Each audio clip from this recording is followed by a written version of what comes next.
데살로니가전서 5장 1절에서 28절까지 말씀을 함께 읽었는데요.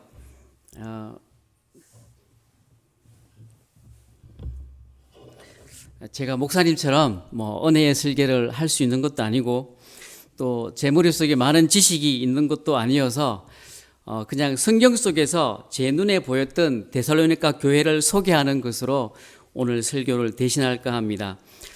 데살로니가 교회와 또 왜 사도 바울이 데살로니가 교회에 편지를 하였는지 이해하기 위해서는 사도행전을 먼저 읽고 또 바울의 행적을 먼저 찾아보아야 했습니다. 사도행전 13장에 가서야 안디옥 교회에서 바나바와 바울을 따로 세워서 성령이 이끄시는 대로 파송하게 되어집니다. 이것이 바울과 바나바의 1차 전도 여행입니다.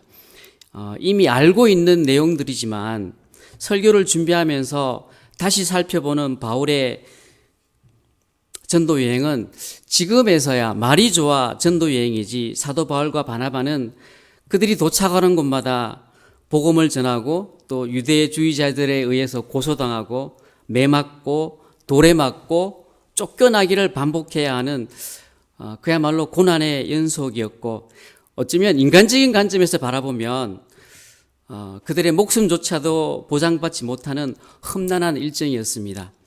우여곡절 끝에 1차 전도 여행이 끝난 후 다시 떠나는 2차 전도 여행 역시도 1차 때와 별반 다르지 않았습니다.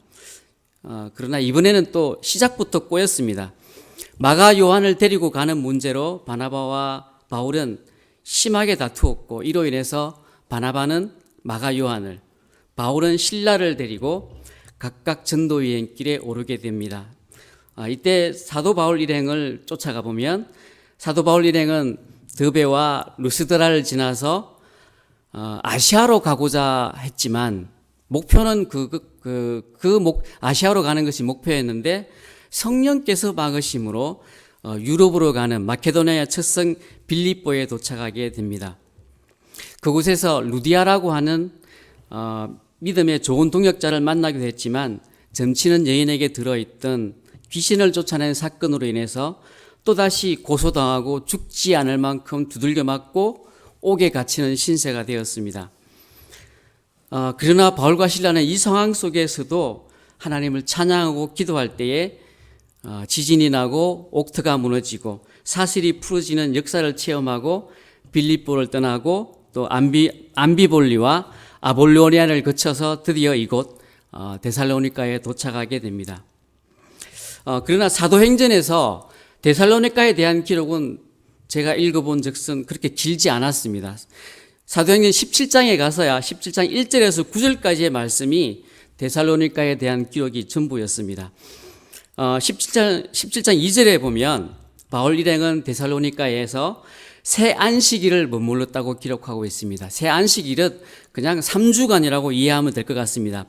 바울은 데살로니가에 도착해서 관례대로 유대인 회당을 찾아가서 성경을 가르치고 예수 그리스도를 증거합니다.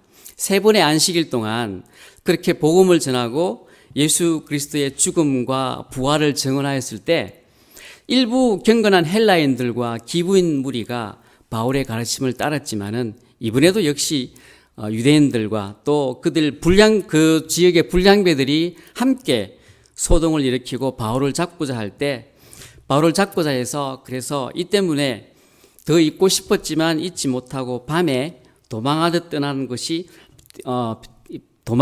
데살로니가를 떠나야 했습니다. 이렇게 고작 3주간으로 끝난 전도 사역이었습니다. 그런데 놀라운 것은 이곳에 데살로니가 교회라는 열매가 맺혀진 것입니다.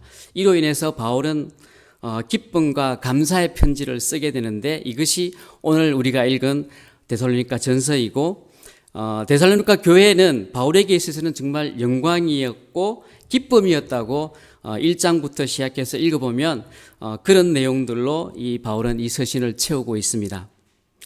물론 이 당시에 데살로니가 교회가 평안하기만 한 교회는 절대 아니었습니다. 바울이 머물렀던 3주간도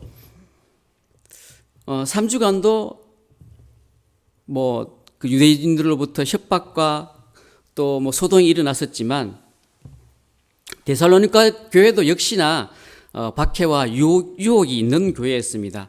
그럼에도 불구하고 그들은 그 열악한 상황 가운데에서도 믿음의 역사를 보여주고 사랑의 수고와 또 소망의 인내를 온몸으로 실천해내면서 복음의 놀라운 능력을 보이고 그 혹독한 환경 속에서도 승리하는 교회가 되어 있었습니다. 할렐루야. 우리 대구중앙교회도 이런 교회가 되어지기를 주의 이름으로 소원합니다. 데살로니가전서 2장 3절에서 5절까지의 말씀을 보면 간사와 아첨이 아닌 진실함과 간절함이 교회를 살린다라고 고백하고 있습니다. 인간적인 수단과 방법은 잠시 성도들을 현혹할 수는 있지만 지속적인 변화와 성숙으로 이끌 수가 없기 때문입니다.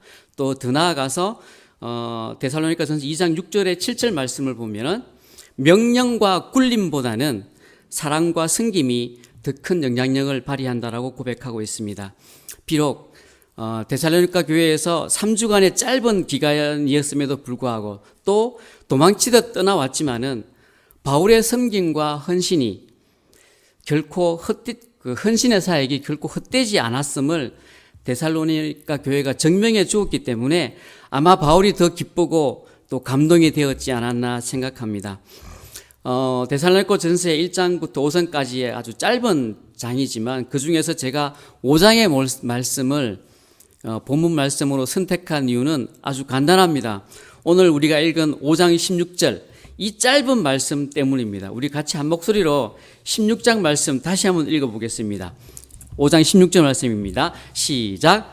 항상 기뻐하라. 여러분 항상 기뻐하십니까?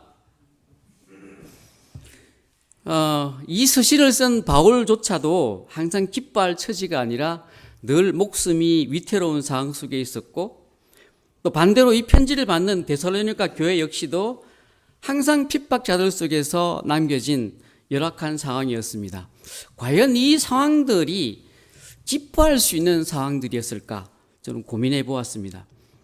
저 역시도 항상 기뻐하라 이 말씀은 내가 곱씹으면 곱씹을수록 가장 짧으면서도 가장 내가 감당하기 어려운 말씀 중에 하나인 것 같습니다. 운전을 하면서 또 일로서 만나는 사람들의 은행 때문에 또 내가 가진 상식으로는 도저히 용납이 어려운 사람들을 상대했을 때 기쁨보다는 분노가 먼저 나는 게 사실이기 때문입니다.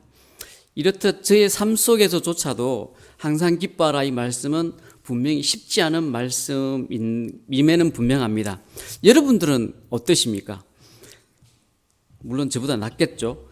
그래서 저는 되게 궁금했습니다. 왜 사도 바울이 이 모든 상황들을 잘 알면서도 이 글을 읽는 데살로니가 교회와 또 오늘 이 글을 읽는 우리 모두에게 항상 기뻐하라 이 짧은 말을 기록하였을까?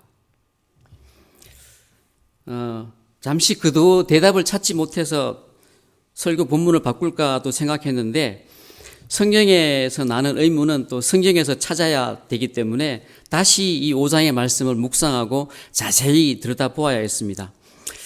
그러면서 제가 찾은 정답은 18절에서 찾을 수가 있었습니다. 우리 18절 말씀 다시 한번 같이 읽어보겠습니다. 시작. 범사에 감사하라. 이것이 그리스도 예수 안에서 너희를 향하신 하나님의 뜻이니라. 아멘. 그렇습니다. 오늘 이 말씀처럼 불평을 넘어선 감사를 할 수 있다면 비록 피곤한 우리의 일상일지라도 이조차도 감사할 수 있는 은혜가 있다면 그 감사가 진정한 기쁨이 되어진다는 사실을 저는 이 말씀을 통해서 찾을 수가 있었습니다. 항상 기뻐하라. 비록 짧은 구절이지만 기쁨이 나타나는 우리의 일상을 통해서 우리가 만나는 모든 사람들에게 기쁨의 선한 영향력을 선물하는 저와 여러분들이 되어지기를 주의 이름으로 소원합니다. 마지막으로 우리 몸은 하나님의 성전입니다. 하나님의 성전된 우리가 우리 일상에서 안녕하세요, 괜찮습니다, 미안합니다, 축복합니다, 감사합니다, 사랑합니다. 오늘도 이런 말들로 우리의 일상을 이런 기쁨과 비전의 말들로 가득 채워서 우리의 생활 자체가 하나님의 기쁨이 되어지는 저와 여러분들의 오늘 하루가 되어지기를 주의 이름으로 기도하겠습니다. 하나님 감사합니다. 오늘 데살로니가 전서를 살펴보면서 항상 기뻐하라 이 말씀을 통해서 정말 우리가 오늘 이 하루를 어떻게 살아가야 할지에 대해서 생각해 보는 시간이었습니다. 우리의 일상이 우리의 생각과 내 계획대로 움직이지 않을지라도 오늘 우리가 이 말씀을 기억하면서 항상 기뻐할 수 있으므로 우리 주위에 만나는 사람들에게 하나님의 귀한 기쁨을 선물하는 그런 영향력을 발휘하는 우리 모두가 되게 하여 주시옵소서. 믿사옵고 예수님의 이름으로 간절히 기도합니다.